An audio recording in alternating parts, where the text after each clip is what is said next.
You're thinking about deprescribing sedative hypnotics. That's great! In this video, discover how you can engage patients, choose viable alternatives to sedative hypnotics, and start appropriate tapering protocols. First, let's talk about why you'd want to deprescribe sedative hypnotics. There are many reasons, especially when it comes to treating insomnia in older adults.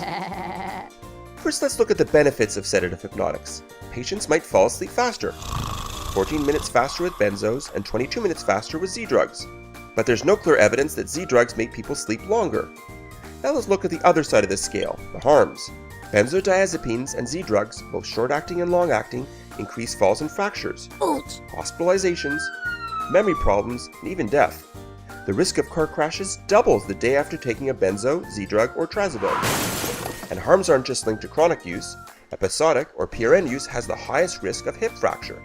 With a number needed to treat of 13 and a number needed to harm of only 6, the harms of sedative hypnotics clearly outweigh the benefits. But how do we encourage patients to stop taking sedative hypnotics? It's not as hard as you might think. 70% of seniors are willing to deprescribe their meds. Here are 3 ways you can start the deprescribing conversation like a deprescribing superhero. The direct approach. Wow, you're on a lot of pills.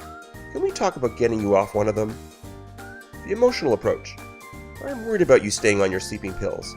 I don't want you to fall and break your hip. If you were my mother, I'd want you off them. The evidence-based approach. Have you seen the new research study linking sleeping pills to problems with memory and concentration?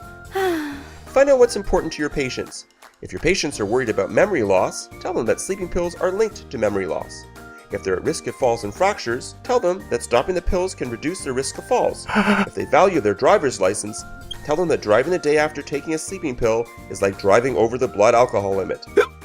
In spite of all the risks, some patients will still hesitate and provide a range of excuses. You can start by reassuring them that most older adults need only 5 to 7 hours of sleep per night. Next, present viable alternatives to sedative hypnotics, such as cognitive behavioral therapy for insomnia, which we call CBTI. It's more effective than medications at both inducing and maintaining sleep and has no side effects.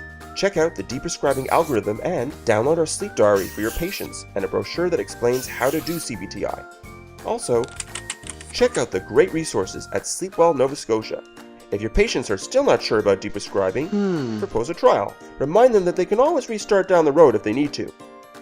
Once your patient is on board, discuss the appropriate tapering protocol. The right tapering protocol can reduce symptom return and withdrawal symptoms. Benzodiazepines are particularly tricky and require tapering over a few months. Be a deprescribing superhero. Download our Empower brochure and walk your patient through the tapering example. Tell them that they may have a few nights of insomnia, but that it's worth pushing through the taper without stopping or going back up a dose, because eventually their bodies will remember what a healthy, natural night's sleep is all about. Over to you. What are you waiting for? Don't settle for the status quo. Don't automatically renew the next prescription. Use these helpful resources to become an effective deprescriber of sedative hypnotics.